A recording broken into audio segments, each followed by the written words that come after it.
Hello dear students, I hope आप सभी घर में ठीक होंगे। तो बच्चों, आज हम पढ़ेंगे फिफ्थ इंग्लिश और आज का हमारा टॉपिक है the man who empowered the blind.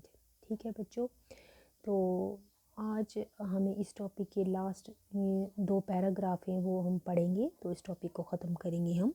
ठीक है, बहुत दिनों से हम ये टॉपिक जो है एज आई से कि ये थोड़ा लेंथी टॉपिक था, हम पढ़ रहे थे, तो आज हम इसको ख़त्म करेंगे।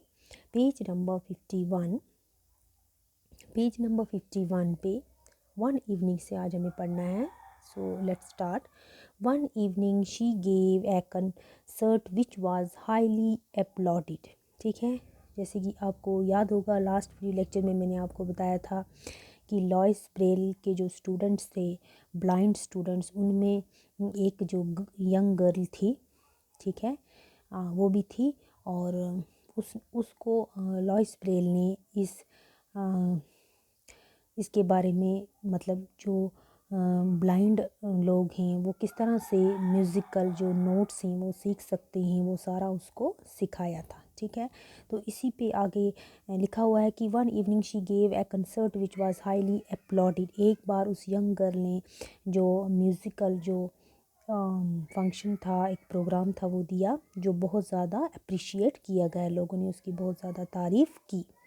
The young girl held up her hand for silence. उसके बाद जो यंग गर्ल थी उसने अपना हाथ उठाया सबको खामोश रहने के लिए, सब लोगों को चुप कराने के लिए, क्योंकि उसको अब एक स्पीच देनी थी। Then she made a speech about Braille. तब उसने क्या किया, एक अच्छी खासी जो स्पीच थी अबाउट ब्रेल, ब्रेल के बारे में उसने दी। ठीक है, and what his method had meant to her, I beg you to applaud him, not me, she said, I play through his eyes। तो उसने ये जो लॉइस ब्रेल की टेक्निक थी, ये जो न्यू मेथड था जो ब्लाइंड पीपल्स के लिए था, ठीक है, तो उसने इस टेक्निक के बारे में, न्यू मेथड के बारे में सभी लोगों को बताया, और ये भी बताया कि इससे मुझे कितना फ़ायदा हुआ है, और ये सबको बता रही थी कि आप भी इस मेथड को अपना के इससे फ़ायदा ले सकते हो। ठीक है, the next day, the Paris newspapers were filled with stories about Braille and his work for his blind pupils। अगले दिन पेरिस की अखबारें, मतलब जितनी भी अखबारें थी जो निकलती थी हर रोज़, तो उसमें ब्रेल और उसके जो ब्लाइंड पीपल्स थे, ब्लाइंड जो स्टूडेंट्स थे, उनके ज़रिए जितनी भी कहानियाँ थी, मतलब जो उनकी सक्सेस की जो कहानियाँ थी, स्टोरीज़ थी, वो अखबारों में पढ़ने को मिली। ठीक है, so much interest was aroused that many schools finally agreed to use his system। इससे क्या हुआ कि इन सब स्टोरीज़ को पढ़ने के बाद हर कोई जो था वो इंस्पायर हुआ, और उन्होंने इस टेक्निक को, ब्रेल की न्यू जो मेथड था उसको अपने स्कूलों में यूज़ करने के लिए, इसको इस्तेमाल करने के लिए वो सहमत हो गई। When Braille heard about this, he wept out of joy because because he said that his life had not been a failure after all। तो जब ब्रेल को इसके बारे में पता चला, वो खुशी से रोने लगा, और उसको लगा, और उसने कहा कि सच में मेरी जो लाइफ थी, मेरी जो ज़िंदगी थी, इसका मकसद जो है वो पूरा हो गया है। ठीक है, मतलब मैं अपने इस मिशन में फेल नहीं हुआ।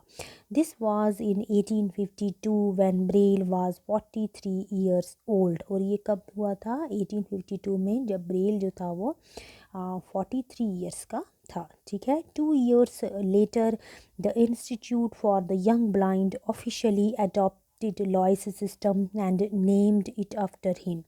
2 साल के बाद ये जो इंस्टीट्यूट था, इसने क्या किया, ये जो ब्लाइंड लोगों के लिए ये जो सिस्टम था उसको अडॉप्ट किया, और इसको क्या नाम दिया? लॉइस का। ठीक है, लॉइस ब्रेल का नाम दिया। Books were translated into Braille and through books the blind found empowerment they had never dreamed of.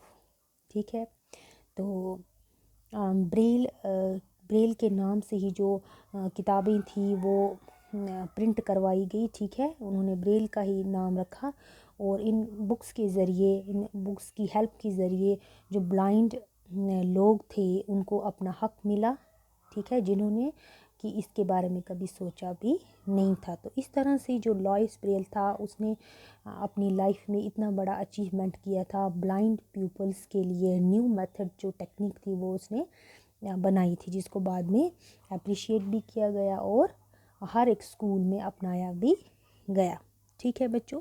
तो ये थी हमारी स्टोरी, हमारा आज का ये टॉपिक हम यहीं पे ख़त्म करते हैं। सो बच्चों, ये जो हमने स्टोरी पढ़ी लॉइस ब्रेल की, ये बहुत ही इंस्पायरिंग स्टोरी थी और हमें भी इस तरह से कोशिश करनी चाहिए कि हम भी अपनी लाइफ में कुछ अच्छा अचीवमेंट करें, कुछ अच्छा काम करें, जिससे हमारे पेरेंट्स का, हमारे मुल्क का, हमारे कौम का नाम जो है वो रोशन हो।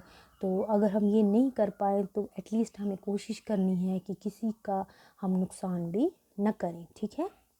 तो बच्चों, ये हमारी स्टोरी यहीं पे ख़त्म होती है। अब इसके क्वेश्चन आंसर हैं वो हम कल करेंगे, मीन्स अगले वीडियो लेक्चर में मैं आपको करवाऊँगी। तब तक के लिए अपना ख्याल रखिए। Thank you.